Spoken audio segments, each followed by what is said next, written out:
Hello everyone and welcome to Baltimore, Maryland on this Saturday afternoon for the second of three between the Toronto Blue Jays and the Baltimore Orioles. And yesterday was quite the slugfest. The Orioles won it by a score of 3-2, and every single run was scored on a solo home run. We'll see if that continues today, as it'll be John Means, the young lefty, looking to get his season back on track. And after Baltimore knocked out Toronto's left-handed ace last night, the Jays will try to do the same here as John Means, the left-handed ace of these Orioles, takes the mound in those beautiful orange jerseys. So far, not the start he's looking for. He was the runner-up in the AL Rookie of the Year last year and looked really strong. This year he's coming in 0-3 with an ERA over 5, but all sorts of time will have to change that this year. First pitch is popped up behind the catcher, and the play will be made by Austin Wynns behind the plate today for the Orioles. So a quick first out on just one pitch to open this game. We appreciate you joining us today on this sunny afternoon in Baltimore on the Virtual Jays Network. My name is Jackson Farough, and the voice you just heard and will hear throughout this game is my broadcast partner, Drew Frank.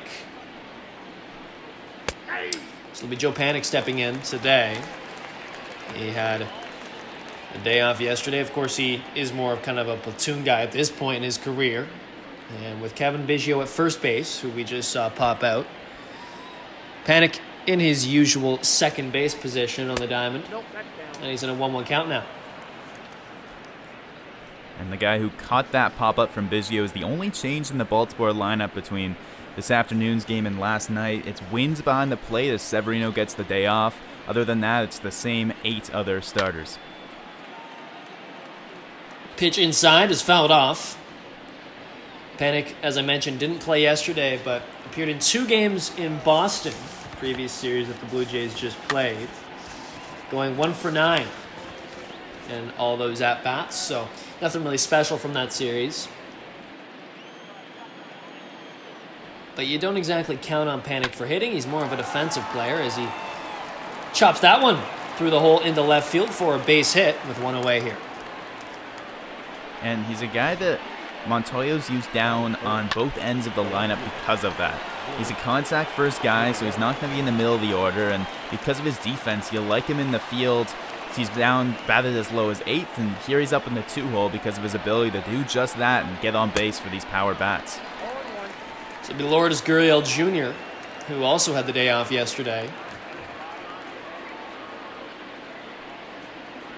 He had himself a magnificent series in Boston, going 4 for 11, 2 walks. And, I mean, without him, the Blue Jays most likely get swept in that series, and it's not even a contest. He's arguably been their most important bat to start the year, and that's pretty big considering he's only hitting .218. Well, in baseball, the numbers will tell you a lot, but when you're looking at wins and losses, a lot comes from not as many hits as you get, but more when you get them. And for guys like Gurriel, Grichuk, and Jansen so far for the Jays, they've been getting them at the right times. Runner at first, and Gurriel Jr. strikes out. The inside pitch there from Means. We saw a couple of those that got him just swinging that at bat.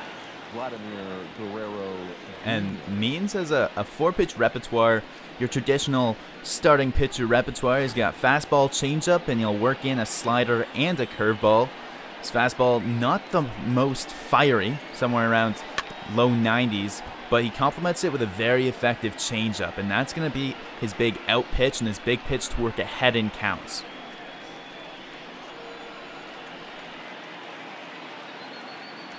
One of the young bright spots, not just in this rotation, but really on this whole team for the Orioles. As the majority of their future, Drew, I'll be honest with you, is probably not at the major league level yet. I mean, you look at a guy like, maybe Austin Hayes in center. But other than that, you're looking at not a whole lot in terms of the actual on-field product for the Orioles at this point of their rebuild.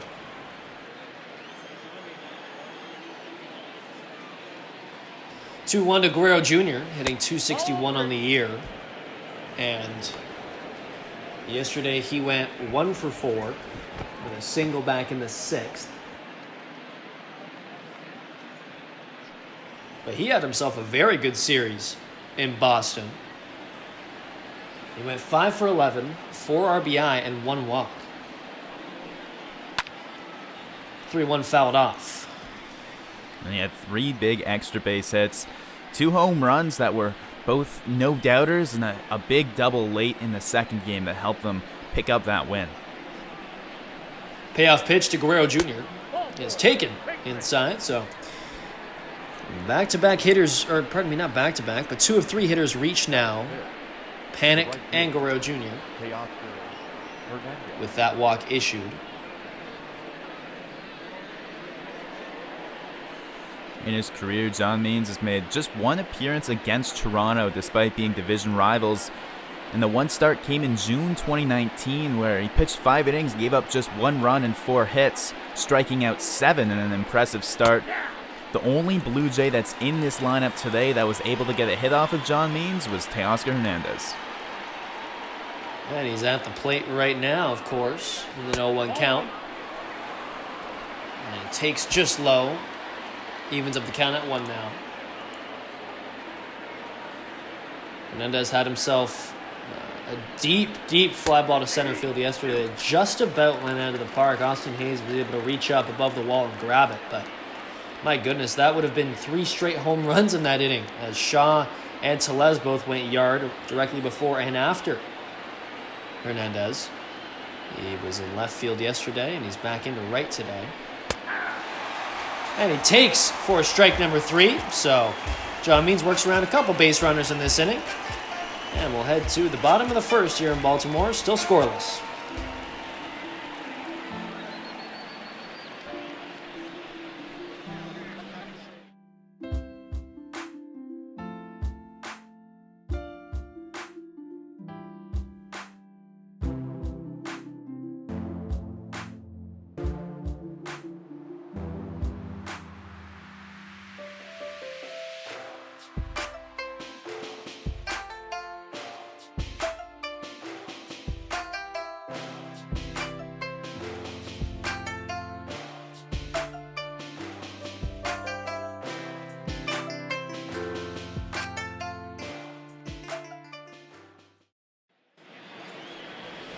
So it'll be Matt Shoemaker making his now 6th start of the season, and he's already pitched more innings this year than he did all of last season.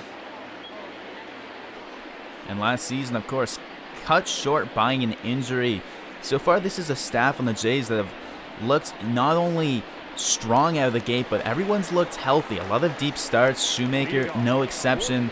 His shortest start of the season came in his last outing, though, against Tampa Bay in the 3rd game at the Trop. Went up on the mound for the rubber match and unfortunately wasn't able to pull it out for his Blue Jays. Gave up 6 earned and really his first blemish in his 2020 season so far. Yeah, we talked about it at the time, directly after that game, but it was easily the worst appearance that Shoemaker had this season, so he'll look to bounce back. Got a great opportunity today against a lineup for the Orioles that really isn't all that deep or star-studded. So here's a good chance to boost those numbers a little bit, or maybe lower them in the case of a pitcher. But regardless, it's Hanser Alberto back at second base and back in the leadoff position today. The 0-2 fouled off.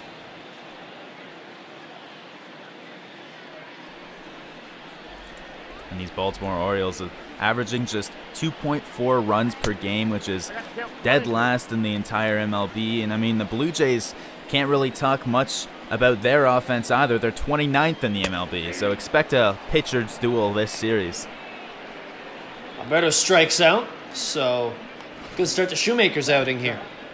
The left fielder, Anthony. And he gets Alberto to watch that one as it just stays on the inner half of the plate, clearly looking for that breaking ball. He thought it might have maybe dipped below the zone or something as he was taking all the way there, and Shoemaker clearly had him fooled. Starts off with a strike right on the inside corner to Anthony Santander, who's on a little 5-game hitting streak here. Still hitting just 192, so that tells you where he was at before these last 5 games. Playing in left field today. He was in right yesterday.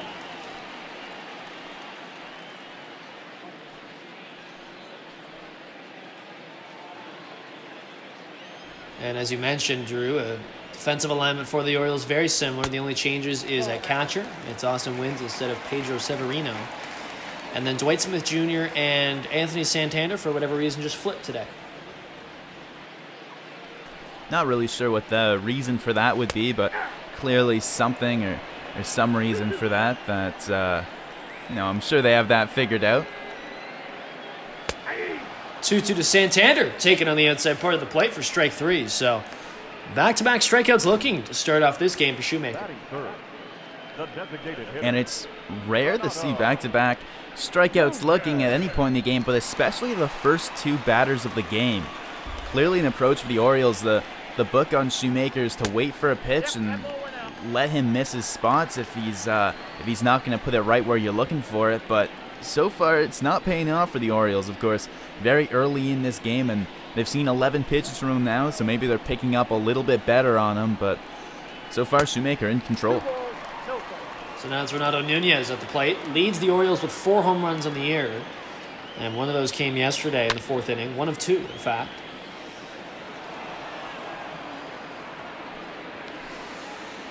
In the DH spot once again is Nunez.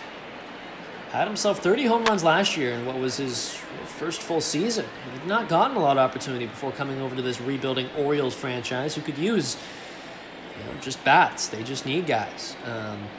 And Nunez came over and fit that bill. As that one's ground over to third slowly, Guerrero Jr. has to run up, fields, and throws. A great defensive play by the young third baseman. So 3 up, 3 down in the first inning for Shoemaker, as we'll head to the second, still scoreless here in Baltimore.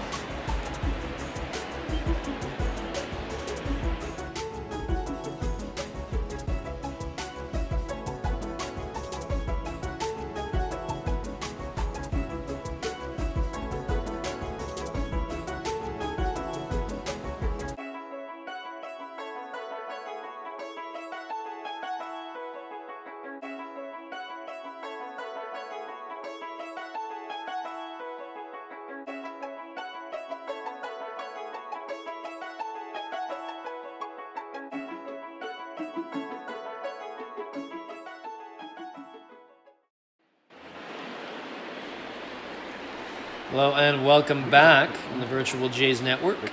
As we kick things off in the second inning here, it'll be Danny Jansen at the plate. Steps in, takes a first pitch curveball on the inside part of the plate for strike 1.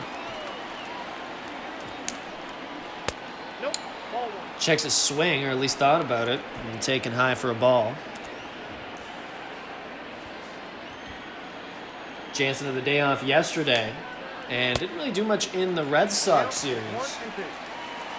And went just 0 for 7, only reaching base on 1 walk, so still a very comfortable 277 average. And you talk about some of the best hitters on the Jays, it's been Gurriel Jr., Grichuk, and this guy. And he's been crafty, he's been using the whole field. Some really good plate discipline as well. That's what I've noticed, I think, the most out of Jansen this year. Very experienced approach now at the plate. The 1-2 swung on and flown out into left field. Santander there to make the play. Jansen goes down here, but a guy, as you mentioned, who's looked quite well so far this season. He flies out to Santander. We mentioned he flip-flopped with Dwight Smith Jr. They flip corners for today. Austin Hayes remains in center, and around the infield, it's the same Rio Ruiz, Jose Iglesias, Heinzer Alberto, and Chris Davis. Behind the plate, it'll be Wynns catching John Means. 0-1. So Bo Bichette, who is DHing today for the Blue Jays, steps in. And the 0-1 is taken for strike 2. So Means working ahead quickly here. And Bichette, really struggling, as I feel like I've said every single game to start this season rather. Went 0 for 2 yesterday with a walk in the number 9 hole. And 1 ball. when I say he's struggling and you see him in the DH role, you may think some of that is due to defense. Well, not really. He's been fine defensively. His issue, more so at the plate, although he has committed 2 errors on the year, As that one is blooped into right. It'll get down for a base hit. As Bichette rounds first, he's going to try to come into second. And he'll get there standing up as the throw is off. So a one-out double for Bo Bichette. And as Bichette gets on board, now it'll bring up Ruben Tejada. The reason that Bichette is DHing is because Tejada is making his Blue Jays debut tonight, this afternoon, playing shortstop. He was called up after Brandon Drury was placed on the injured list just this past week. He's looking like he's going to be out for around 3 weeks with an injury to his left knee that occurred pre-game before the final game of the Boston series. As he got sent down, it'll be Tejada called up in his spot, and really the first true backup for Bichette that the Jays have had this year. 7 years with the New York Mets. And was brutally injured on that one play at second base back in the 2015 postseason when Chase Utley of the Dodgers had a gruesome slide into Tejada trying to stop a double play, and that effectively changed the rules in Major League Baseball where you can no longer slide into players. You gotta slide, a different way in terms of the bag. You gotta make sure you don't try to take out those legs because that can lead to some serious injuries, and we saw it with Tejada, and it really kind of derailed his career a bit. And it's a case where it's unfortunate to see the injury, but it's good to look back and say, at least the rule was changed, because you hate to see what happened to Tejada, but now at least the game's safer moving forward, and other rule changes such as protecting the catcher at the plate. And since that injury has happened, there's been a lot more measures taken to ensure player safety. So the newest Blue Jays strikes out swinging a little early on that off-speed pitch. So we'll bring up Anthony Alford playing center field for the Blue Jays. He hasn't done it very often. In fact, the last time he did it was the third game in Boston. Went 0 for 3 and committed an error. So lots of confidence for Montoya to give him another chance at it today. And he's hitless in his last 6 games. Doesn't have a hit since way back against Kansas City on April 9th. So he's just really looking to get a marker here and get back in a hit column. And there it is. He ends that hitless streak, and he may have himself an RBI here as Bichette slides in safe, so it's a 1-0 game. And Anthony Alford gets himself a 2-out RBI double. And how about that? Ends another streak. Hadn't had an RBI since April 1st against the Reds. Tallies one there, his third of the season, and the Blue Jays take a 1-0 lead. So we see there, two struggling hitters, Bichette and Alford, coming together to generate some offense. Bichette, the DH in the 7-hole, gets a double with 1 out, and then Anthony Alford, as we just saw, an RBI double. So we'll see if maybe that opens things up a little bit for those hitters. Certainly some signs of positivity. Kevin Biggio swings and misses on an inside pitch, so it's 0-2 to him.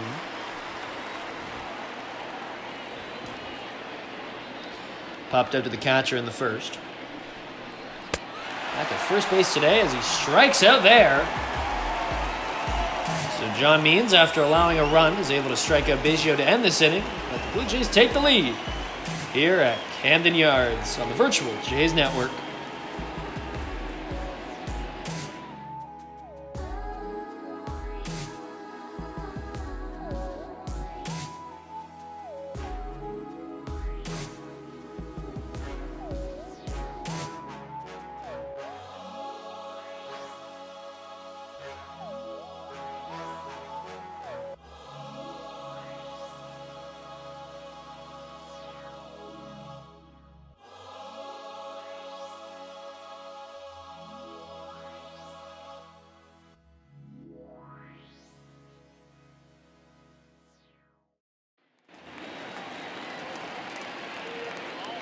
Welcome back to Baltimore. So we'll see Austin Hayes, center fielder, for the first time up at the plate today, hitting above 300. One of the few Orioles who's had a really good start to the year.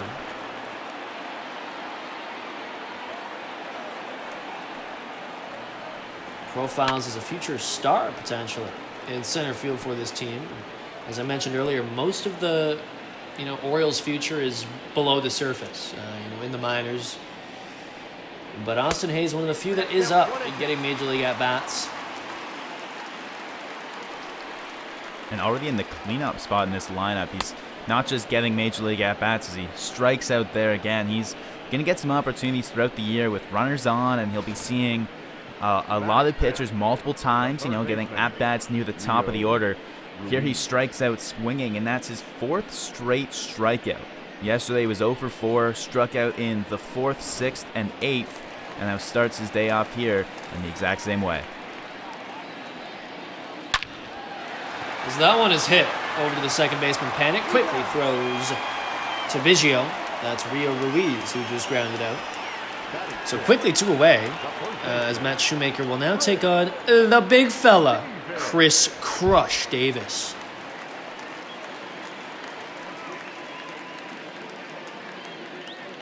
Davis coming in also a pretty quiet day yesterday. Struck out to start his day, but singled in the 6th on a ball he just hit right through the shift. It was the only hit that the Orioles managed to get off of the Jays bullpen yesterday.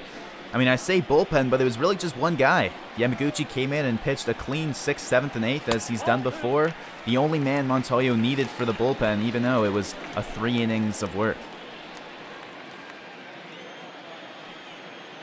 So the 2-0 to the 34-year-old first baseman Davis swings and misses on an inside pitch, and that's really his weakness. That belt-high fastball inside, because he really loves eating up those inside fastballs, clearly. But if you go 2 inside, he'll probably swing anyways. So we'll see what Shoemaker gets up to here. And already 3 strikeouts on the day for the right-hander, and he's up against a guy who is 0 for 11 against Shoemaker in his career and has 8 strikeouts in those 11 at-bats. So, not the best resume against Shoemaker for Davis, as he takes high and gets himself a walk. 2 out base on balls for the veteran Chris Davis will bring up Dwight Smith Jr., who hit a home run yesterday. He really got things going for the Orioles. Tallied the first run of the game with a huge home run in the bottom of the 2nd. He came up at a point where Ryu, who started yesterday, was kind of cruising. I mean, he had retired the first 2 batters of that frame in order, and he was facing the number 7 guy, lefty on lefty. It looked like he might get a clean inning, and then all of a sudden, Dwight Smith Jr. showed off the power, pulled a fastball all the way up onto the porch out in right field, and a great way to get a little bit of revenge against the former team. Still hitting 157 on the year, but you're right, Drew. That one must have felt extra good. That was an absolute no-doubter. Pulled over that right field wall. So the 0-2 to the former Blue Jay and current right fielder for the Orioles fouls that one off. Count remains 0-2.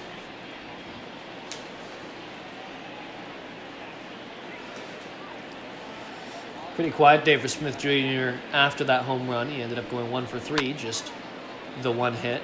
As that one's flown out into center, Alfred doesn't have to move much. He'll grab and make the play. So, after a 2-0 walk to Davis, Shoemaker is able to retire Smith Jr. and will head to the 3rd in the virtual Jays Network.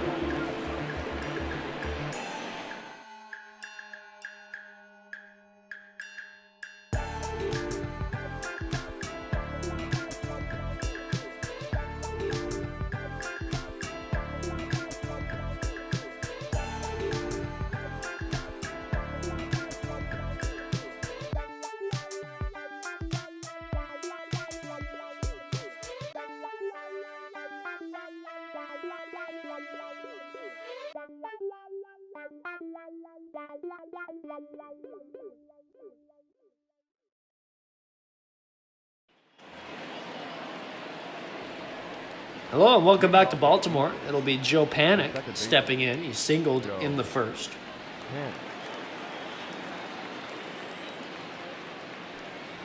John Means struggling a little bit early on here. Not necessarily with the long ball or anything, but just with allowing some base runners. We see another one here as Joe Panic will get a leadoff single over the first baseman Davis.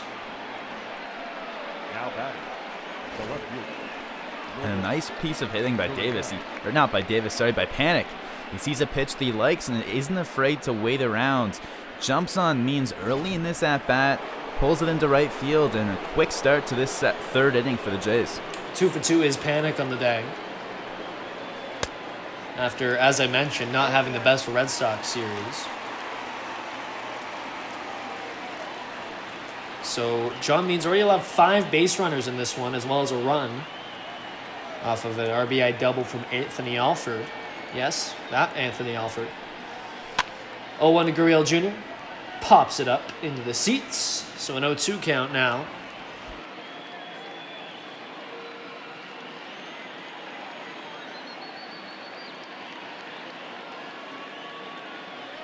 John Means an all-star last year in what was his first full season. Had a 2.50 ERA entering the all-star break. That, at the time, was second lowest amongst American League pitchers. Starters, I should say. But by the end of the year, it was up to 360. So it's very clear his second half did not match his first half, albeit still a very good rookie season for the lefty. And the home runs really caught up to him later on in the year. He had an unsustainable fly ball to home run ratio that you thought, maybe there's a little bit of luck involved, or he was due to get bit by the homer bug. And in the second half, it got him a little bit more, but first half, he was really lights out. So Gurriel Jr. in a 2-2 count.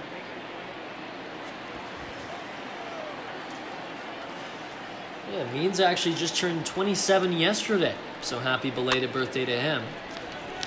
As that one's popped out, looks like foul. So Gurriel Jr. having quite the battle now with Means.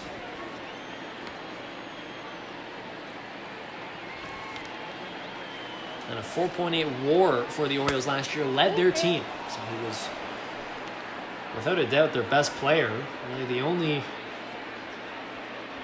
like I said, the only real bright spot on this team, at least so far, but that will change in the future.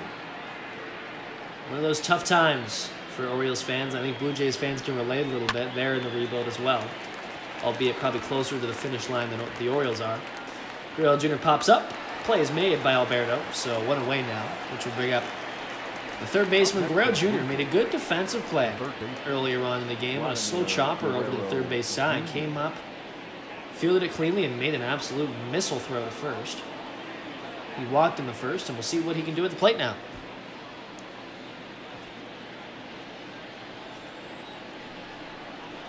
Made a really nice play on the defensive side of things earlier in this game, where he charged the ball, didn't have much time to throw it, but settled down nicely, planted his feet, made a strong throw, and a bang-bang play. Got Nunez. It was to end the bottom of the first, and he's looked really good defensively, as well as really hot at the plate of late.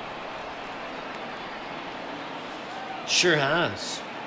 Hitting .261 coming into play today, as I said earlier. Great series against Boston, and he'll look to continue that. He always hits Boston really well, and he's now got a chance in this ballpark to do some more damage. Certainly can hit for power here. Short porches and not exactly the biggest park. He's in a 2-2 count now after fouling that one off. So Means working his way back into the count here.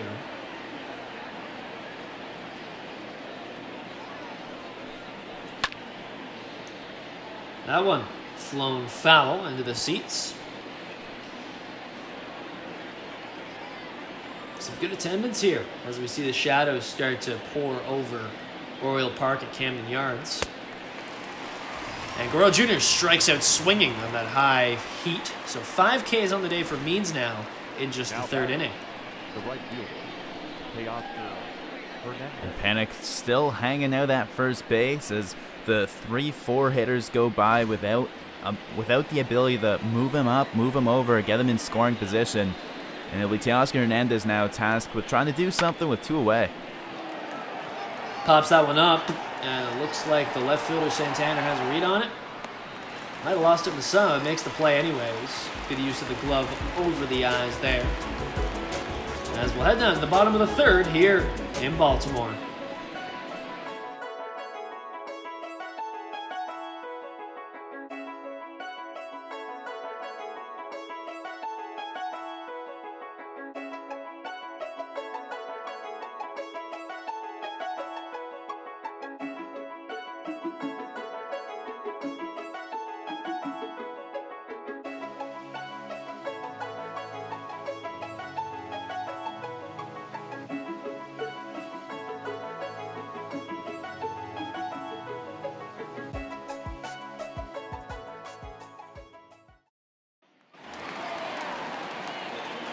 Jose Iglesias, former Tiger, former Not shortstop. Red Sox shortstop, former Cincinnati Red. He steps in and starts off with a foul ball down left field side. 1 for 3 yesterday. Singled in the 5th inning to get things going and try and, at that point, get some insurance after Baltimore had scored all 3 of their runs at that point. Didn't tally another run any later in the game. He got into scoring position but was stranded there. 1 for 3 on the day. Not too much in a day where there really wasn't too much offense. You mentioned right off the top, all runs scored via the solo home runs.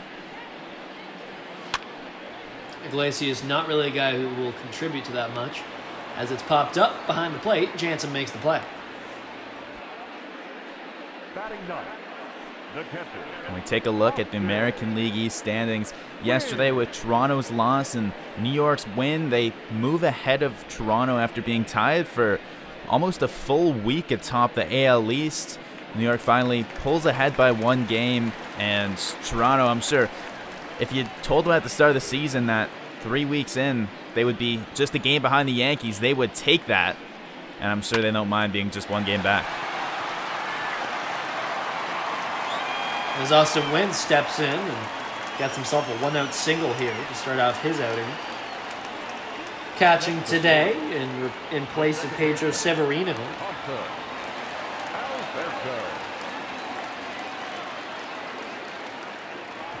But yeah, you mentioned perspective. I mean, if you had told the Jays even that they'd be 500 at this point of the season, above 500, I should say, I think they'd take that for sure. As Hanser Alberto quickly flies out, so 2 away with a runner on first for Anthony Santander, who struck out looking in the first. And especially to your point, if you look at the schedules, I mean, the Orioles not off to the hottest start, 4-20 coming into this series. New York had feasted on them in 2 separate series, winning 6 of 7 against them. Toronto, I mean, you look at their schedule, they've had some pretty tough opponents facing New York and Tampa, as well as a Twins team that's very difficult, and a retooled Reds team even, not an easy interleague play matchup. And, you know, you got to figure, it's not like they've been cruising against lower table teams either. And even when they do face the lower teams like a Baltimore, I mean, Baltimore had won 2 straight games coming into this one. They win yesterday. So all of a sudden these, bottom of the barrel Orioles are, on a 3-game winning streak. So the Jays don't even get them at their worst when they would have liked to. Not the way the Yankees did, to say the least. But regardless, no excuses. Schedule comes out when it comes out, and you got to play those games. It really doesn't matter what kind of situation teams are in. It matters how you play. Because that one is a single through the hole in the right infield. So gets in the right. Santander reaches. And now first and second, 2 away. Something going. That single sneaks past both second basemen. First it eludes Biggio, then gets past Panic and finds its way into right field. Not overly solid contact, but you don't need solid contact. You find the right spot and he gets a single. So 0-1 to Nunez, who grounded out to third. As I mentioned earlier, that great defensive play by Guerrero Jr. He was able to retire Nunez in his first at bat.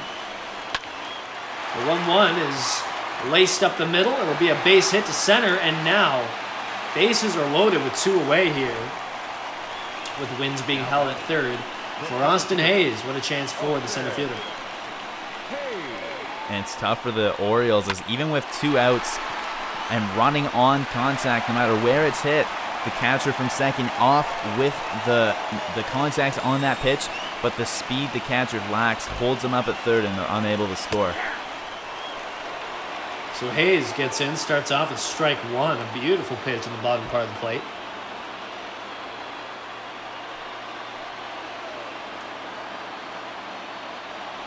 See if Shoemaker can work his way out of some trouble here with 2 away.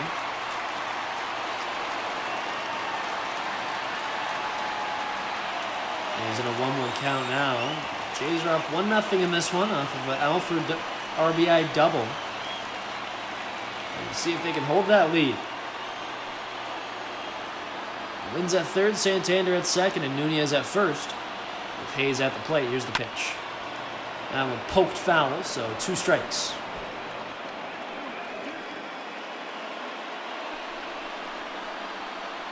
He's a career .333 hitter with the bases loaded. And, of course, that small sample size being, relatively short career, but 2 for 6, and a big chance to make a dent here. The 1-2 to Hayes is swung on, driven, but foul down the left field side.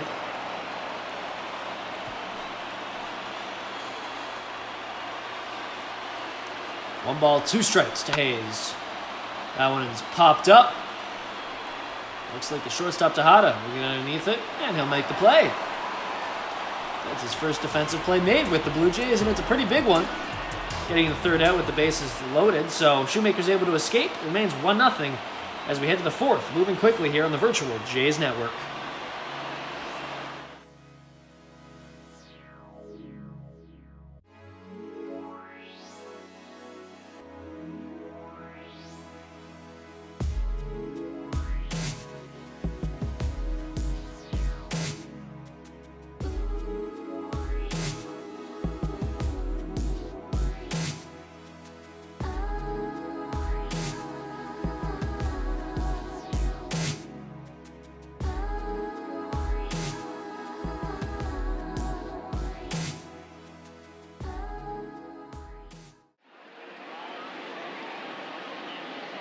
So it'll be Danny Jansen now coming up for the Blue Jays here. He flew out to left back in the second.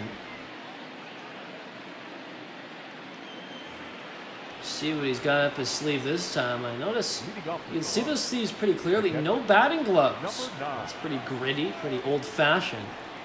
Remember, I think it was Evan Gaddis who did the same thing in Houston a couple years ago. The DH and first baseman there, and man, that's gotta hurt. You gotta be cut from a different cloth to be doing that. Well, Jansen, not only the batting gloves stand out to me, but big story for me, Jansen, the glasses, which he always wears. He didn't know he needed glasses through most of his minor league career. Then at one point in AA, he decided to get his eyes tested, figured out he needed them, put on the glasses, and realized all of a sudden that he can hit a whole lot better. And in AA, that's what led to his promotion. He was hitting up somewhere around 320 after he got those glasses, and it was really what helped him jump up to the major leagues so quickly in the past couple years. 2-2 fouled off. Yeah, it's interesting. I mean, sometimes all it takes is a doctor's appointment to realize, hey, maybe I should get glasses. Maybe I should at least test my eyes once in a while, and especially in baseball. I mean, any pro athlete, that vision's got to be the best you can possibly have it.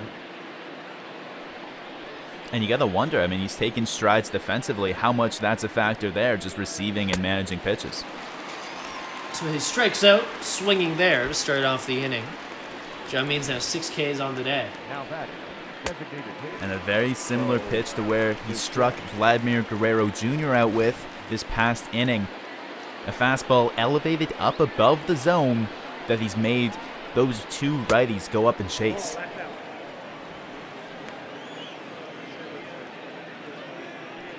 Another righty at the plate, Bo Bichette, who doubled, came around to score in the second.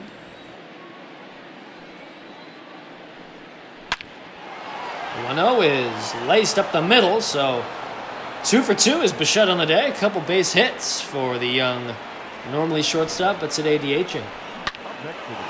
And we saw him in the 9-hole for a handful of games on this road trip. A couple in Boston, and then that's where he was for the opener in this series. And moved up a little bit to the 7-hole today, and it's working well so far. Tejada flies that one out to center. Play is made by Hayes, so 2 away here.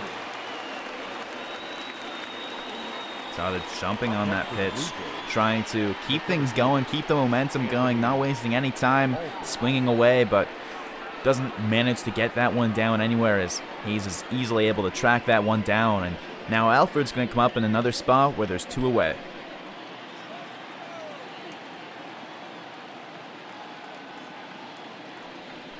Runner up first for Alford, who last time up doubled and scored Bichette from second, so he's got himself an RBI on this one. Ended a hitless streak, and I'm sure that one must have felt extra good. Especially with his play as of late. As I mentioned, 0 for 3 in that last game against Boston with an error, and then yesterday he goes 0 for 4 in the 2-hole. Some big strikeouts and some critical of moments. Montoya and the Blue Jays, lots of faith in their center fielder today, who's still trying to find his way at this level. The 1-2 to Alford. Swung on and missed, so 2 strikeouts in this inning for Means, and he's able to escape after allowing a 1-out single to Bichette.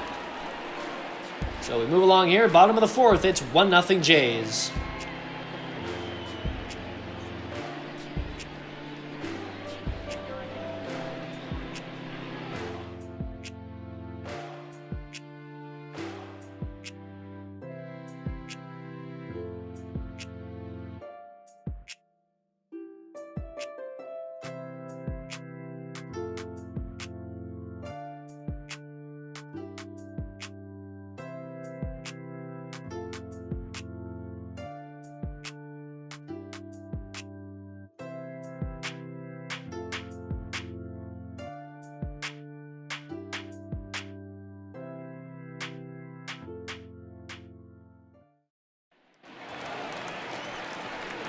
Welcome back. It'll be the third baseman, Rio Ruiz. Just 3 for 10 on the season, but he's getting some playing time in this series at least. Had himself a home run back in the 4th inning yesterday, so making the most of an opportunity that Brandon Lynn has seen to give him. And that home run ended up being the game-winning home run, as it was the 3rd one of the day in the game they won 3-2. Brendan Hyde, excuse me, not Brandon Wynn.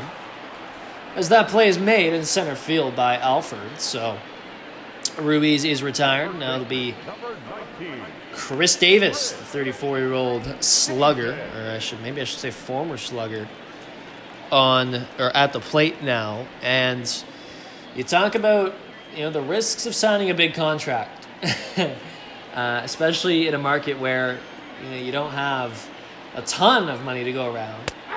Chris Davis, he's on all those lists and in all those videos of worst contract in baseball history. So a 7-year deal, and man, has it backfired on these Orioles. The deal goes all the way from 2016 through 2022. So he made $23 million last year, makes another $23 million this year.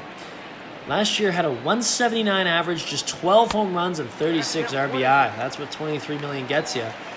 But way past his prime, of course. You look at 2013, 53 home runs and 138 RBI. Led Major League Baseball in both. 2015, 47 home runs. Led the majors then as well. So at his height, man, he had some serious power. He could knock balls out of parks all the time. Strikeouts were always high, but that was never a problem when he was hitting 40-plus bombs. But now he's running into some real issues late in his career. And that's who they thought they were signing. When you talk about his heyday in 2013, he was 3rd in the AL for MVP. So a guy like that, that was in just his age 27 season. It seemed like there was a lot ahead of him, but has fallen off rather quickly, unfortunately. 2 walks for the big fella today. So that'll bring up Dwight Smith Jr. with 1 away and 1 on. He flew out to center back in the 2nd.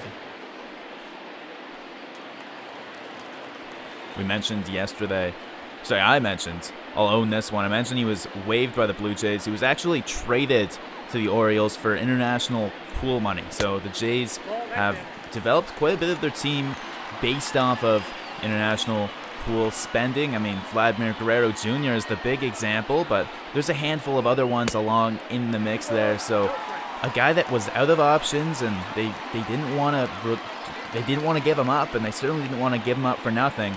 At least they managed to get some spending money out of it, and we talked about what he's done with the Orioles, and it seems like a potentially win-win trade for both teams. That one's popped into left center. That's going to get down through the gap. And looks like they're going to hold the runner at third.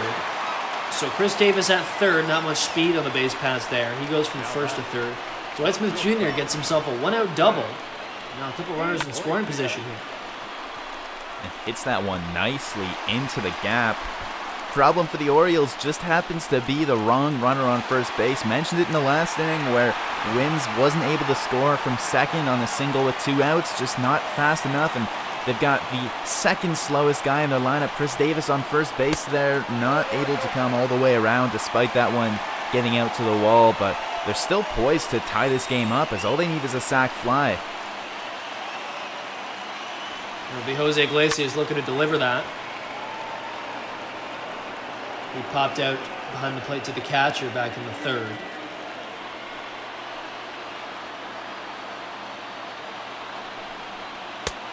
As the 1-1 in there for a strike, that splitter drops nicely right at the bottom part of the plate. Seen that a couple times today. The 1-2 to Iglesias, the exact same pitch, bottom part of the zone. Iglesias doesn't like the call, but it's a strikeout now, 2 outs. And 3 strikeouts of the 4 have come looking so far. Shoemaker not just generating whiffs, but keeping these hitters off balance enough to fool them into taking strikes. Shows that he's locked in for this one. Talked about some struggles in his last outing. Well, he seems to certainly have bounced back and honing more of what he had to start the season, as he started out on an absolute heater. Sure did, and it's Austin Wins who singled back in the third. And quickly 0-2 here. Shoemaker trying to escape some trouble once again. As that one's drilled in the left field, the play is made by Gurriel Jr. So once again, with a couple runners in scoring position, Shoemaker is able to escape. It's still 1-0 Blue Jays here in Baltimore.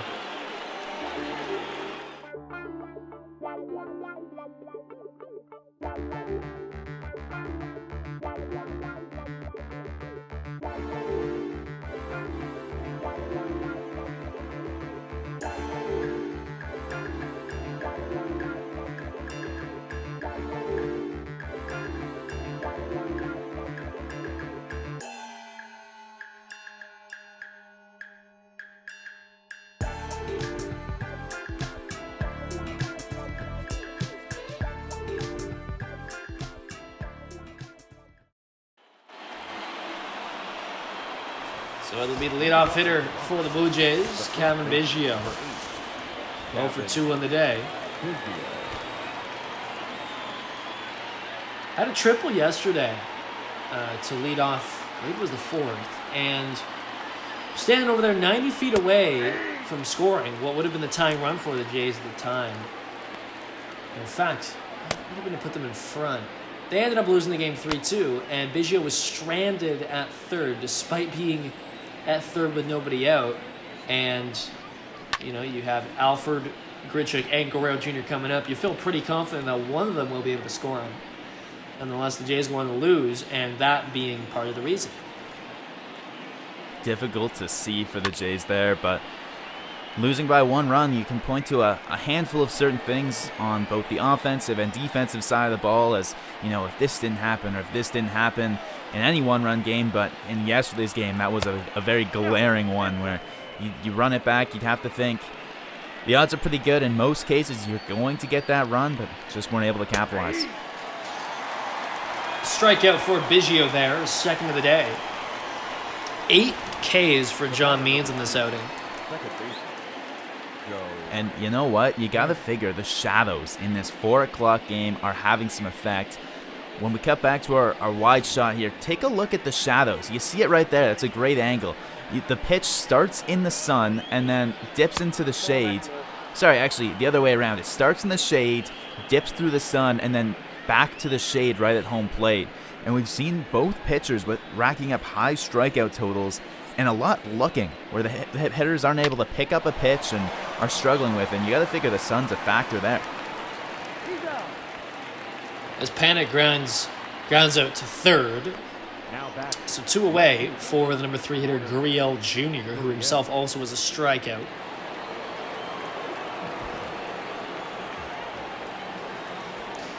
And yeah, I was going to ask you about the Sun, especially defensively too. You know, with some of the shadows going on, and any pop flies, any fly balls have a little bit of an extra chance of getting down. Something to keep an eye on.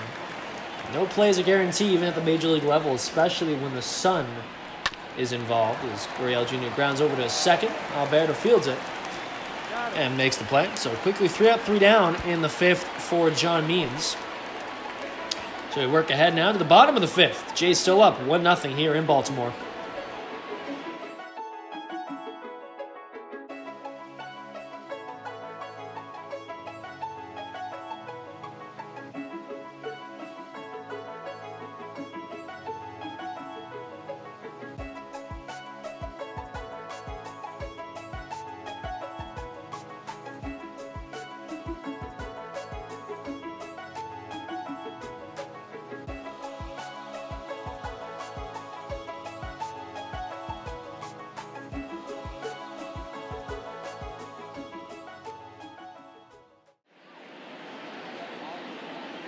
Welcome back to the Virtual Jays Network. Jackson Farough on the call today alongside Drew Frank. It's great to have you with us here at Oriole Park, Camden Yards in Baltimore. Beautiful day on this sunny Saturday afternoon. And Leading off.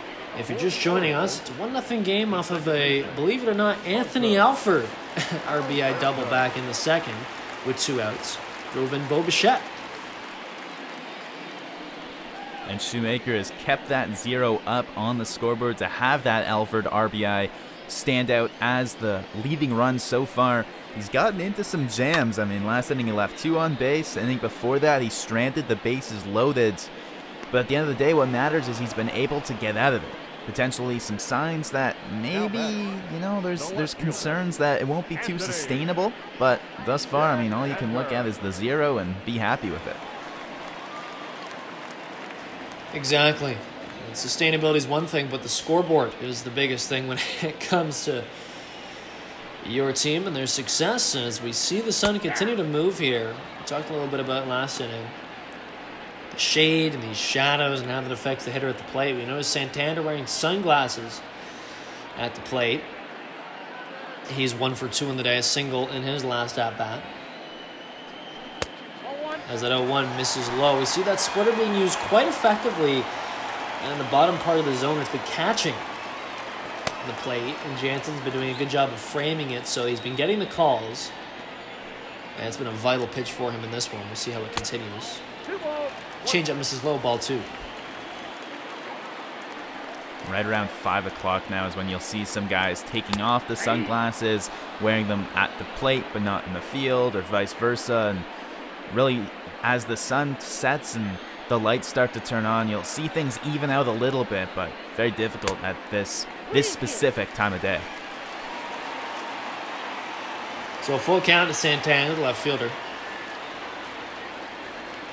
20 home runs last year. He's got himself a base hit here, so that one's in the left center. Gurriel cuts it off. So a 1-out single, 2nd of the day for Santander now. And that'll have 1 on and 1 out for Renato Nunez. And even though the Jays are up in this game, hits are now even 5 apiece.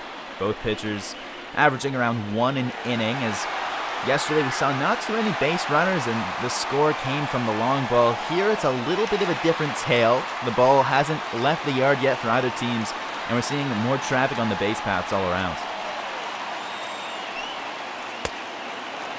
First pitch strike swinging to Nunez. And he's 1 for 2. So Shoemaker up to 75 pitches now. He's had to work out of some jams in both the 4th and 3rd inning. He ran into some issues. But he's kept the 0 on the board. And it's in a 1-1 count now to the DH. As I mentioned earlier, Nunez, one of these guys who just, had a full season to work with last year and it really paid off. Went ahead and hit 31 home runs, 90 RBI, and a 771 OPS. He'd only played 30 games at the Major League level prior to last season. and he belts off 150. That just shows you what giving a guy an opportunity can do. You see it there with Nunez. 2-1, swung on and fouled, so it'll even up the count at 2 now.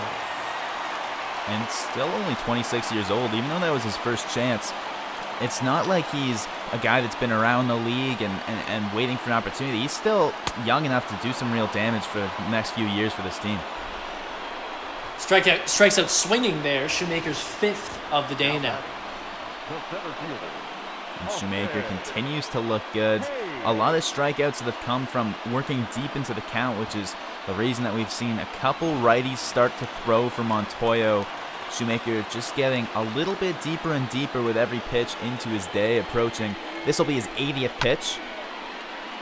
And it's a base hit into right as Austin Hayes singles there. So now first and second, 2 away here for Rio Ruiz. And a very familiar sight for the Orioles, who have had all kinds of traffic on the base paths. A runner at least in every inning since the second. We'll see if Shoemaker can once again navigate out of some issues in this inning.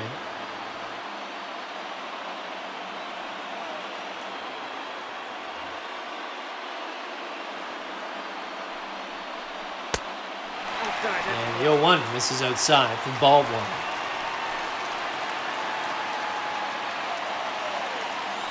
Baltimore's offense not doing much this year. They rank at the bottom of the league and of all of the majors in most categories on base percentage, home runs, runs scored. It's been a real struggle, but they've had some runners on the bases in this one.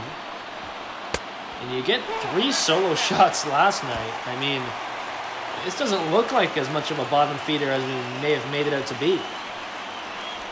Well, the big problem for them so far has been the pitching.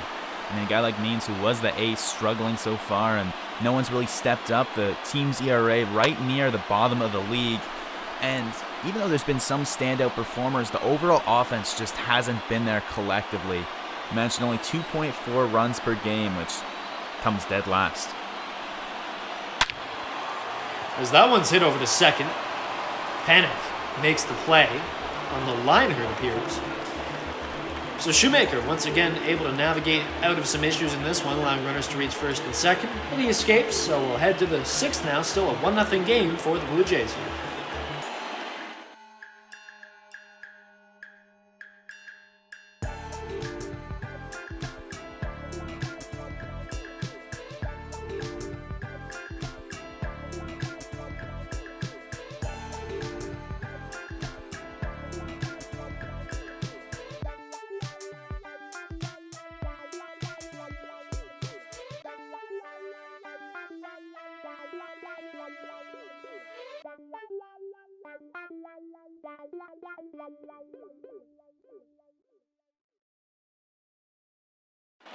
Ladies and gentlemen, your attention please. Well, everyone, welcome back. So we'll see the Orioles bullpen go to work now. We'll start things off with Sean Armstrong. One of the guys we haven't seen so far this series. Last night we saw 5 pitchers from the Orioles. After Wojciechowski started, it was 4 relievers. Armstrong is the 5th we'll see here in the series. He's a 3-pitch pitcher with everything breaking away from Vladimir Guerrero Jr., a right-handed hitter. It's a 4-seamer that comes straight and a cutter and a slider. Starts off inducing a ground out to short by Guerrero Jr. Now back, right fielder, Hernandez. So it'll be Teoscar Hernandez 0 for 2 in the day. Stepping up now.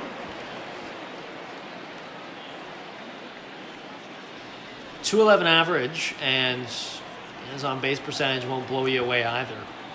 I think the thing with Hernandez is that he's been consistent to a degree. I think the bigger thing, though, is his power. You know he's got the capability to hit a home run or two, certainly an extra base hit, and that's why you keep him in the lineup, especially in the middle portion. Swings and misses there. Quickly down 0-2 here. And 2 more relievers up in the pen. We saw Richard Blyer yesterday. He pitched a clean inning in relief, and former Blue Jay Castro also throwing out there. The 0-2 to Hernandez fouled off. It was Miguel Castro That name may ring a bell for Blue Jays fans. He was involved in that crazy Troy Tulowitzki deal, one of the many pitchers sent to Colorado.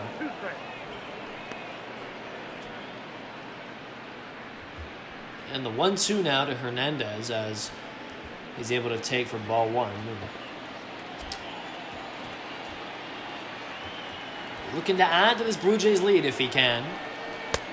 1-2 swung on and missed, so a strikeout for Armstrong here in this inning. Now 2 in the day for Hernandez. Now batting, number 9.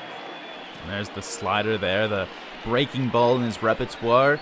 He gets this strikeout, and Armstrong's kind of like the Baltimore Orioles version of Yamaguchi, where he won't necessarily give you 3 innings, but multiple times this season already he's given more than 1, and he gets into nearly every game for these Orioles. I mean, we're in just their 26th game of the year, and he's already pitched. This is his 15th already appearance in 2020, so a guy that we've seen used quite a bit by this Orioles staff. So 2-0 to Jansen, who's hitting 6 for 21 in his last 7.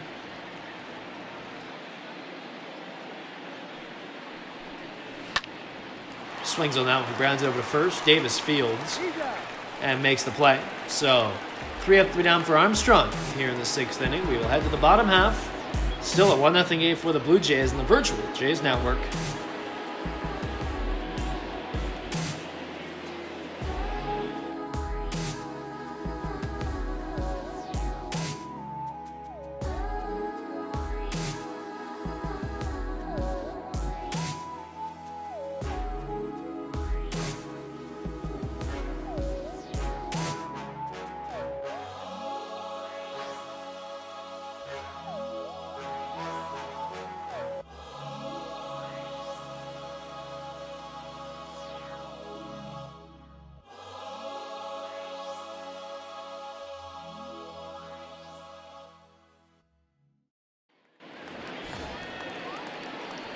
It'll be Chris Davis now at the plate. Couple walks for him today, leading things off. And it's a 1-0 game. You see Matt Shoemaker still in this one. Maybe a little bit of a surprise as his pitch count's getting up there. But to be honest, he's been able to work himself into trouble, and you know that's why we're still in a 1-0 game clearly. But more than that, you know that okay, he knows a way to get out of these innings because he knows this lineup well, but also he's just doing a good job of staying calm, staying collected, and not letting anything fluster him, even the bases loaded. And it's a pattern with Montoya we've seen. Shoemaker knows that Montoya trusts him as he trusts this whole staff, because if he's gonna pull a guy early, he's gonna take him out at the end of an inning, and he's not gonna give him a guy or two and yank him from what we've seen. So the fact that Shoemaker's out here likely means this will be his inning to try and get out of the 6th clean. Maybe if there's 1 or 2 runners on base, that changes things. But for the most part, we've seen if there's gonna be an early hook, they won't start an inning. You know what I mean? Like it'll be. We saw Chase Anderson, for example, only go 4 innings, and when Yamaguchi relieved him, it was for a clean 5th. So Montoya knows if he sends a guy out, he's got the trust in him to finish that inning off himself. As Dwayne Smith Jr. flies that one out to center, a couple flies to center now, and we're quickly 2 away in the bottom of the 6th. So a good start to this inning, at least for Shoemaker.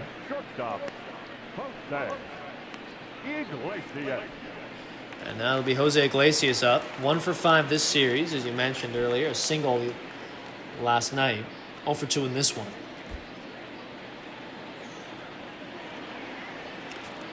Getting through 6 would be vital, not just for Shoemaker, but for this Blue Jays pitching staff, as Yamaguchi worked 3 innings yesterday, so I can't imagine you'd get more than 1 out of him today. Although Montoya's been very crafty with this bullpen. And I don't think now that we're in the 6th, he would be the guy Montoya goes to. He was up last inning. He started warming up last inning because if you pull Shoemaker before quality start territory, you need someone that has the potential to go length. So ground to shortstop by Iglesias ends this inning. So a quick 3 up, 3 down for Shoemaker in the 6th. And now we'll head to the 7th. The Orioles looking to tack on some offense here.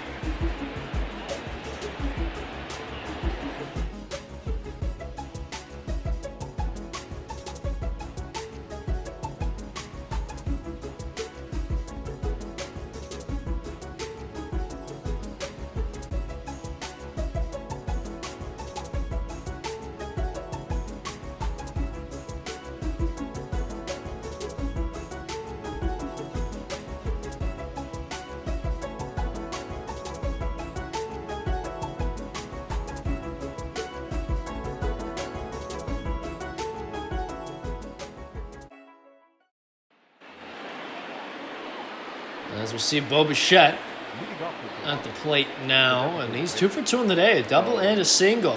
VJN. And so perhaps this DH spot is doing him well, as he's normally on the field as a shortstop. But Ruben Tejada making his Blue Jays debut over there. So Bichette focusing only on the hitting today.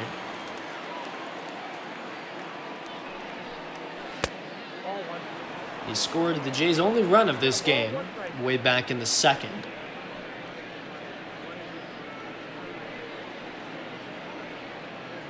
And he's a guy, you know, with his struggles to start the year, there's been some whispers about, you know, do you try him at AAA just to, you know, give him some confidence? But I think it's clear, at least for now, that Montoya wants to stick with him at the major league level, as that one is flown out to right. Smith Jr. there to make the play. Now batting. And since he's been moved down in the order, he's looked better. He's got 2 hits already today, so that's 5 hits since he's been moved down to the bottom of the order. So that's 5 hits in 6 games as opposed to 7 hits in 16 games when he's batting leadoff. So he's really been able to pick it up. Maybe a bit of a wake-up call as he lost his leadoff spot just about a week ago. Tejada flies out to center, so quickly 2 away here in the top 7th for Anthony Alford, who is 1 for 2. Has himself an RBI in this one. Still hitting 184 on the year, but, you know, averages are kind of all over the place. It's still early on, and especially for a guy like Alford, who isn't an everyday player. It's about making the most of your opportunities, and he's trying to do that today.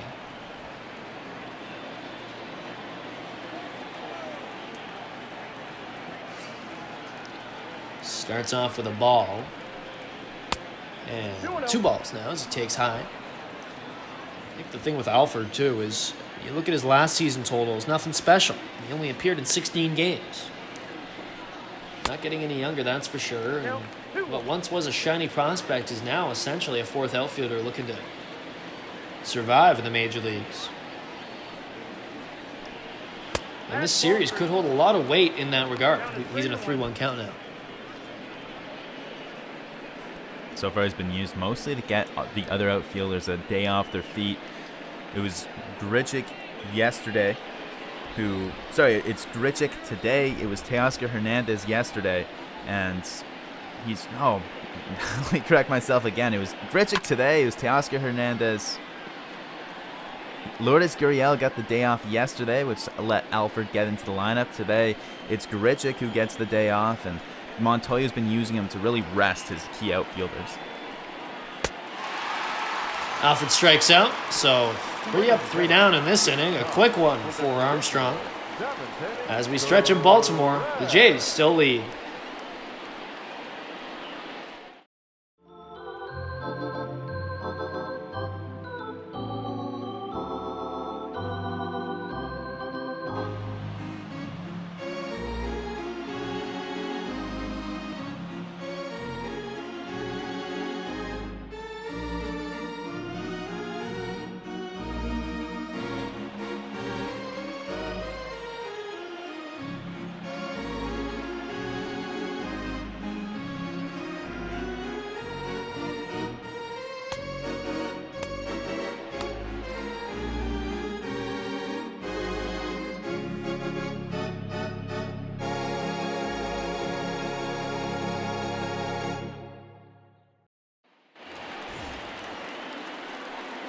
Hello, everyone, and welcome back. It'll be Austin Wins now for the Orioles as they look to try to mount some sort of comeback here, albeit just being down 1 run.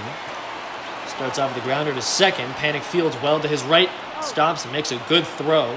So we start off with some good defense by the Blue Jays here. So Wins now will move to 1 for 3 on the day, but that's a little bit of an injustice against him because he singled in his first at-bat, got all the way to third, wasn't able to score, was able to start things off, though, in that 3rd inning rally. They eventually loaded the bases behind him. Then in his next at-bat, came up with a runner on third, 2 out, and hit one hard into left field, but unfortunately for him, right at Teoscar Hernandez, wasn't able to reach base, wasn't able to drive the runner in, And now here, Panic makes a great defensive play on a ball he just about beats the shift with. But yet again, we'll go back to the dugout empty-handed.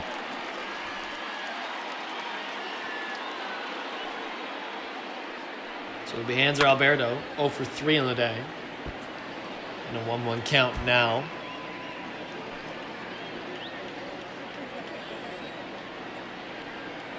It'll become a bit of a regular second baseman after bouncing around baseball a little bit.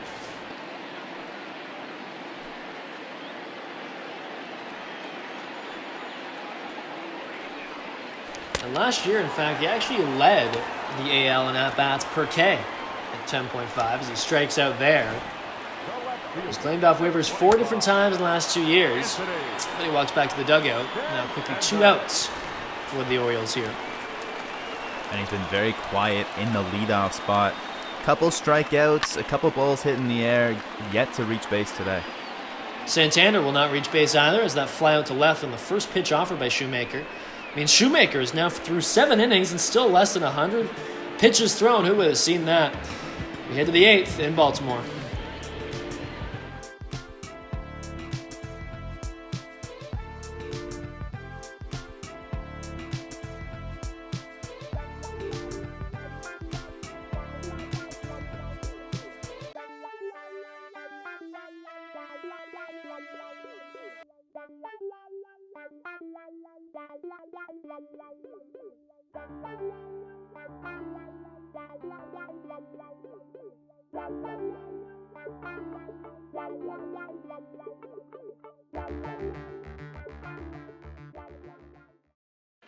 Your attention, please. So it'll be Richard Blyer. We saw him yesterday. He's had a very good start to his season, and we'll see what he can do now in the 8th. And he's relieving Armstrong, who went 2 quietly very nice innings. 6 up, 6 down from him for a clean 6th and the clean 7th. But as the lineup turns over, it's a pair of lefties, so Blyer gets the assignment, and a sparkling stat sheet for him so far this season. Just 1 run allowed through 13 1/3 innings of relief. Off the plate, ball 1. So the 1-0 now to Biggio as that one misses outside. A very effective reliever. And the O's could really use that, especially with the way the rotation has been this season. As Biggio pops that one up over to the third base side. Ruiz has to come over because of the shift, but he makes the play anyways, so Biggio's retired. The batter, number 2.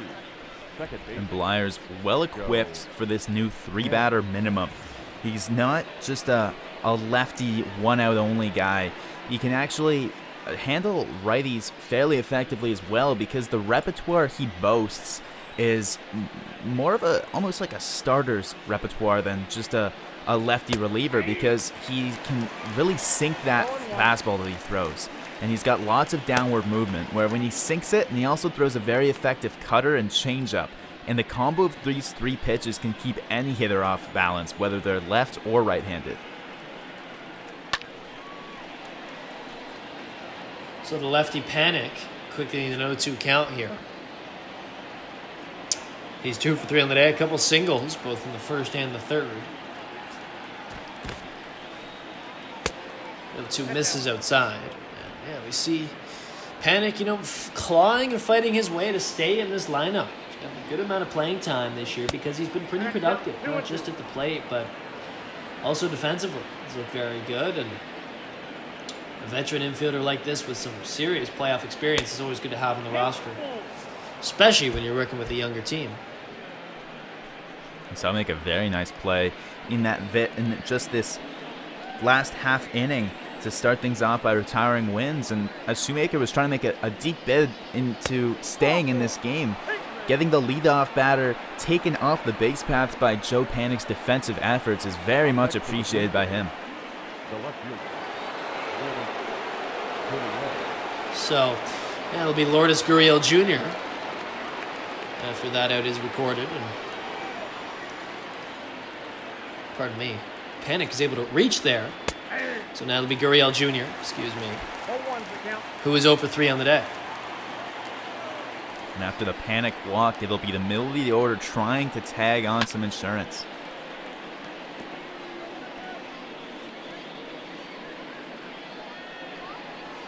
Gurriel had the day off yesterday, so he didn't get to see Blyer. You've seen him once in his career, 0 for 1 with a strikeout. Same with Guerrero Jr., who's on deck. That one's phoned into the gap. Hayes is giving chase, makes the play at the warning track. But Gurriel certainly took Blyer for a ride, but he's recorded out regardless. So 0 for 4 on the day for Gurriel Jr. now. Run around first in panic. We got the 1-out walk. It'll be Vlad Guerrero Jr., who himself walked in the first.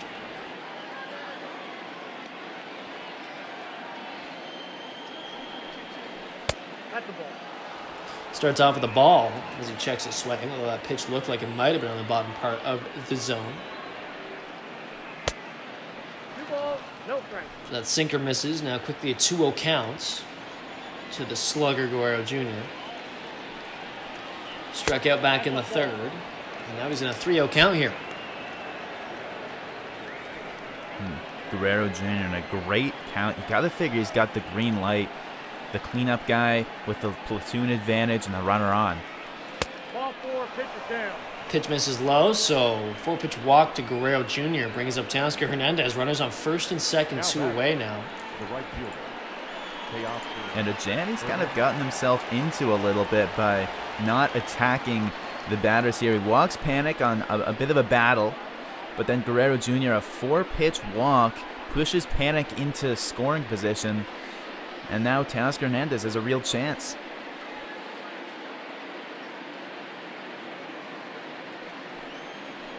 So it'll be Teoscar Hernandez. 2 on, 2 out. 0 for 3, as I mentioned. A couple strikeouts in this one. But he's pretty good in his career. 3 for 5 against Blyer. 3 RBI.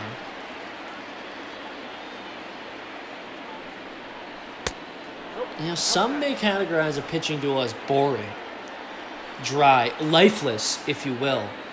But personally, I quite find it enjoyable. Not just because it makes the game go by very fast, but also because it's fascinating to see these pitchers being able to sequence very effectively and work counts effectively and change eye lines of hitters. And we've seen that today on both sides. Specifically with Matt Shoemaker, though. He looked very good, especially getting himself out of some trouble. And Blyer looks like he'll get himself out of some trouble. He will, as that one's flown to center. The Jays are unable to tack on any runs here in the 8th, so it remains 1-0 as we head to the bottom of the 8th here in Baltimore.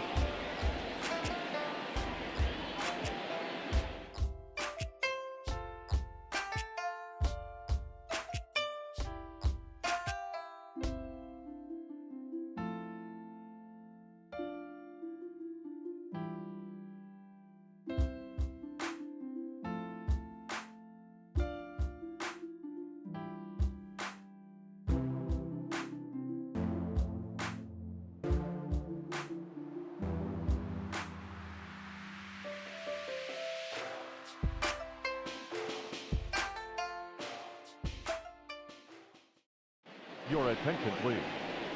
So we'll see Anthony Bass, setup man for the Blue Jays, now come in to do just that, set up here in the 8th inning. 7 innings of work for him.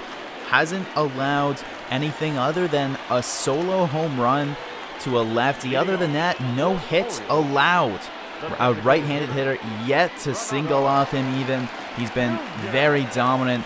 Picked up a save already, but usually you see him in the 8th inning, and that's where he is here today, trying to get this 1-run lead to Ken Giles as the Jays look to even this series up at 1 after dropping last night's opener. And the Jays had taken the final 2 in Boston heading into that, looking to start a bit of a streak, but it was ended yesterday, a close one albeit. Both teams had 7 hits, but all the runs scored on solo home runs. Baltimore just hit 1 more. As Nunez takes high there. So we see the closer Ken Giles getting warm. And this area of the bullpen, this area of the Blue Jays has been easily the best part of their team. Their 8th inning, Bass, 9th inning, Giles. Very solid, very collected, I guess could be the word, early on here at least. And coming into this year, I mean, you didn't know what you had in Bass because he's not a guy that has necessarily done it too consistently throughout his career, and Giles has been volatile all throughout his career on and off the field, so that could have been a bit of a toss of a die, but both have looked dialed in. As that one is laced into center field by Nunez. His second hit of the day, he's now 2 for 4. So the leadoff hitter reaches here. And as Bass comes in, Shoemaker comes out. A very nice day for him. Cannot be understated how well he looked. Pitched 7 solid innings, not allowing a single run. 6 hits, 2 walks, but he got out of all of that danger, striking out 6. As that one's grounded up the third base line, it's going to dribble foul. Jansen careful to wait till that gets foul. Touches it because Hayes has enough speed that would have been everybody safe there if he let that one trickle back into fair territory. A very good day for Shoemaker today. We'll see if Bass can continue that now. Kind of the ideal plan, I guess you could say, for Montoya. You get 7 innings from your starter, and you go right to the bullpen setup and then closer. That's the ideal world, but we do not live in an ideal world. As Anthony Bass will look to do his job here in the 8th. 1-2 to Hayes. Swung on and missed there on that breaking pitch, so a strikeout and an out now recorded for Bass. And a great mix of pitches there called by Jansen. You can see Hayes tries to go down and even just get a piece to spoil that curveball, but Bass has him way out in front, expecting the fastball low, instead gets the curveball and picks up a strikeout. So it's Rio Ruiz 0 for 3. 3 for 12 on the season now.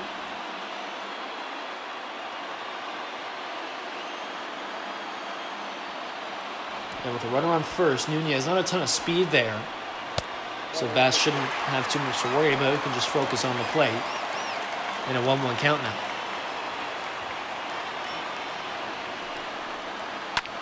As that pitch on the inside part is fouled off. Now 2 strikes to the number 5 hitter Ruiz.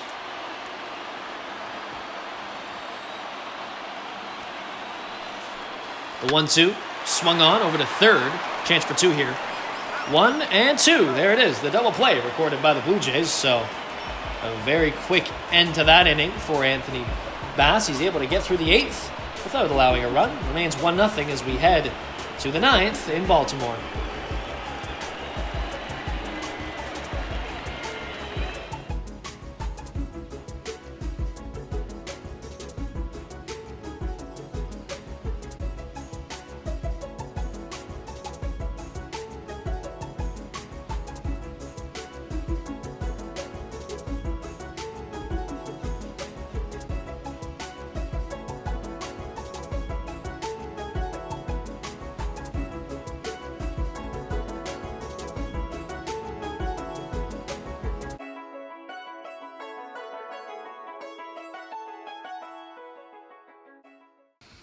Ladies and gentlemen, your attention. Miguel Castro, former Blue Jay, not having the greatest start to this season, but they'll see if he can remedy that now in the 9th. We mentioned earlier in the broadcast, part of the trade where the Blue Jays sent him to Colorado in that Troy Tulowitzki deal. Didn't stick very long in Colorado, couldn't figure it out, wound up in Baltimore. So that one's drilled in the left field. Santana ranging back, he'll make the jump. And it's in the seats. Danny Jansen, his 5th home run of the season to lead off the 9th. Extends this Blue Jays lead now to 2. And not wasting any time getting at it. Leads off the inning, leads off the at-bat, leads off everything for this Jays offense in the 9th inning with the solo home run. Jumping on that one, and this one was skied. It had so much height. It really got up there. It's tough to pick it out in the shadow of the stadium. You can't really track it through the sky, but man, this one had a high arc, and it looked like just because of how high it wasn't going to get out, but it kept carrying and just snuck out into that first row of seats. In terms of Castro, throw some heat. You saw that sinker clocked in at 98. A good release as well. Very thorough. He's a big guy, so really uses that height to his advantage on the mound. But even his changeup coming in at 87. And some Blue Jays fans might remember this, but way back when Roberto Osuna was debuting with the Jays, it was between Castro and Osuna for the last spot in the pen. The Jays didn't have either of them really thoroughly tested, and they kind of took a shot in the dark with one of them. They chose Osuna, made him the closer, and really he was able to start his career off on the right foot, but it came down between these two, and they went in very different trajectories from there. The rest is history, as they say. I think it's safe to say Blue Jays at the time made the right decision. Osuna very effective for them. Not just in 2015, but all the way up until eventually he ran into some off-the-field issues and ended up getting traded to Houston for the new closer, Ken Giles, among others, as Bichette grounds out. So now, with one away, it'll be Ruben Tejada, his defensive replacement at shortstop today. And in his Toronto debut, nothing special, 0 for 3, but some fine defense. Kind of what you're going to get, I think, out of the number 8 hitter today. And there's some parallels between him and Jose Iglesias, who we see in Baltimore. Just a veteran guy, going to be steady in the field, and anything you get with the bat's a plus. Flies up to center, so Tejada goes 0 for 4 in his Blue Jays debut, a strikeout. Now batting, the center fielder. Speaking of strikeouts, it's Anthony Alford now at the plate. He has a couple in this one, but he also had an RBI double in the second, part of the 2 runs that the Jays have scored in this one. And both his strikeouts came on fastballs that they swung and missed through. The first one was thanks to John Means, as it was a fastball out of the zone. He chased into the other batter's box. And the second one was Sean Armstrong just getting a fastball down below the knees. Alford tried to get a piece to stay alive and ended up chasing for both strikeouts.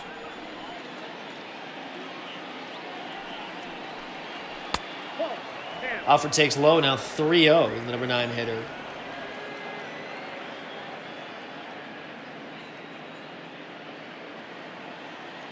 So 2 out, Castro working quickly, just his 12th pitch. 3-0 to Alford, taken in the zone for strike 1. And that spot could be dangerous. A high sinker. You're not going to be able to get as much break on the sinker when it's that high in the zone. And if he was not taking all the way 3-0, it could have been a potentially dangerous location. But anytime you throw 96 with some break to it, any spot can be effective, I guess. Payoff pitch to Alford. Fouled off. Alford was in a 3-0 count. Now he's worked his way kind of back, or Castro's worked his way in, I should say, to a full count now. 3 balls, 2 strikes. Alford battling. And a solid at-bat here for the number 9 hitter, Alford. Seeing some pitches and working his way all the way full.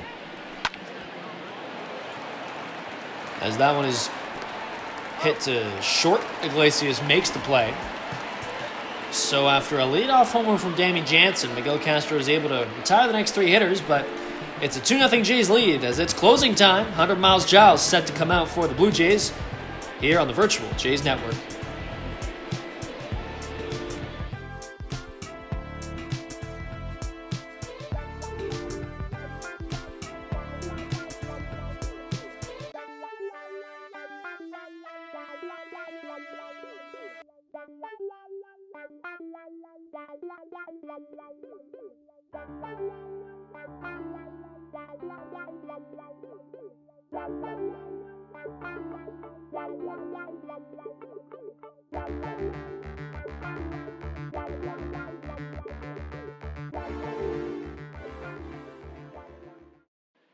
Your attention, please.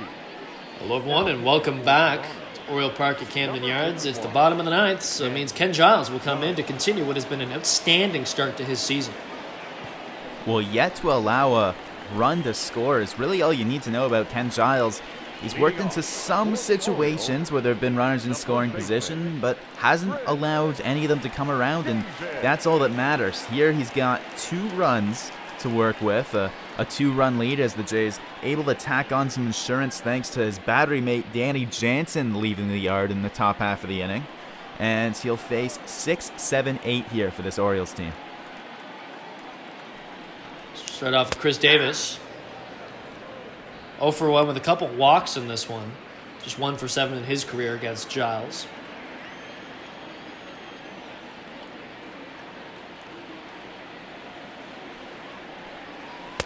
And a save today would be 13. Lucky number 13 on the year for Giles, who's looked magnificent really since he got to Toronto, as I mentioned earlier. Part of the Osuna trade, coming over from Houston. And he's been money. He's been exactly what the Jays wanted. More of a veteran presence in the pen, but still being a very effective closer. And if he were to pick up 13, that would give him the major league lead. He's currently tied with the Pirates' Keone Kela with 12.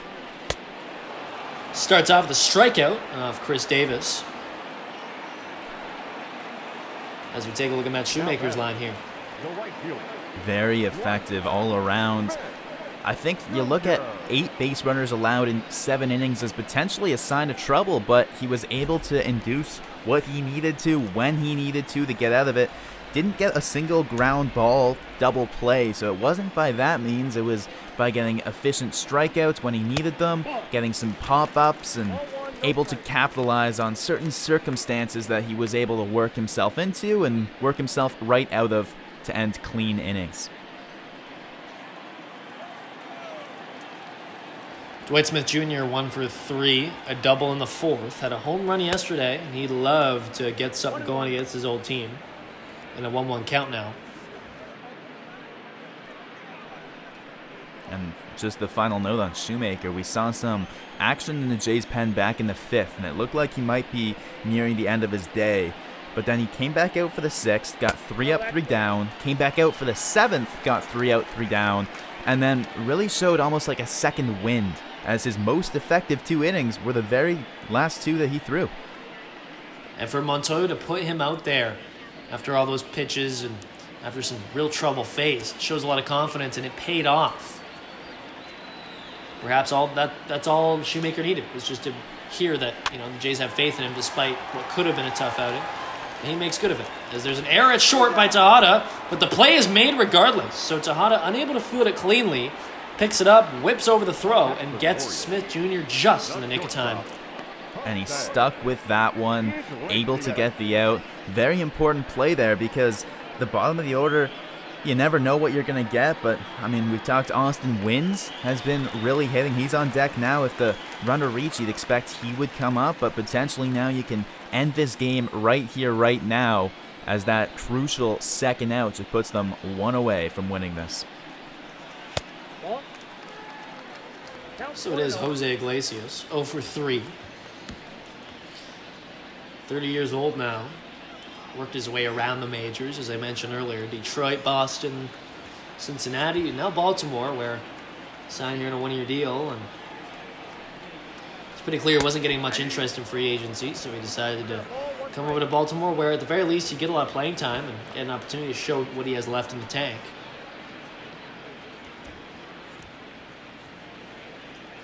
But staying in the show, can't put a price on that, to say the very least. So 1-1 to the shortstop. Swainham is there. The Orioles are down to their final strike here.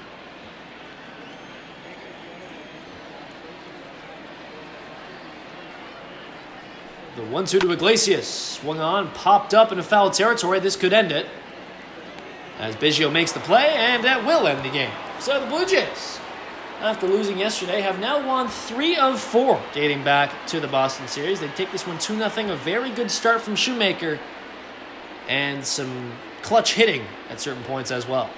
And another low-scoring game where you mentioned the clutch hitting. That's what's going to decide these games. A 1-run game yesterday where it was a solo home run that gave Baltimore the decisive run, and then here it was the Blue Jays who had a couple hits from the bottom of the order that did it. It was Anthony Alford who drove in the eventual winning run way back in the 2nd, and then it was Danny Jansen who added on late. But today, if you want to talk about a story, Shoemaker bounces back from his worst start of the season so far.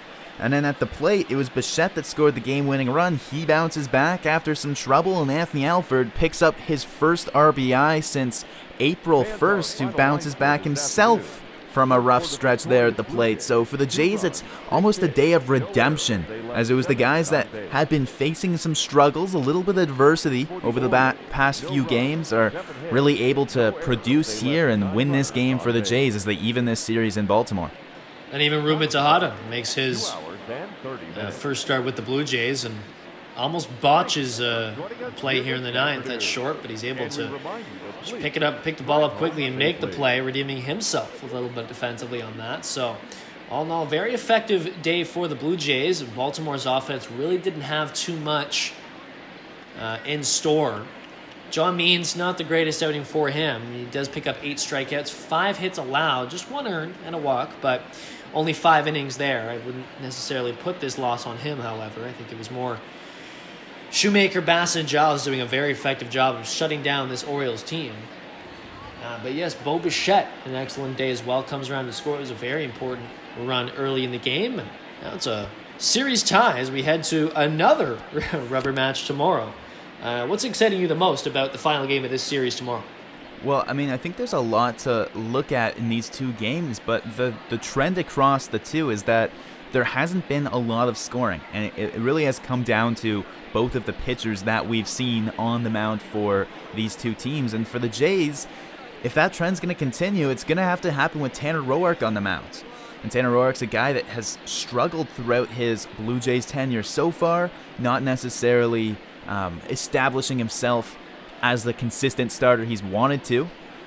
So that'll be an opportunity for him to really take a step forward this season. And then you could say almost the same thing on the other side. It's Alex Cobb going, who's 0-5 so far to start the year. Has really struggled. He's got an ERA of over 5, being paid the second most money out of anybody on this Orioles team. And the Orioles are expecting more from him. So it's 2 pitchers that are hoping that this low-scoring trend continues for their own sakes and to really turn their seasons around, and it'll be all starting here tomorrow at 1:05 p.m.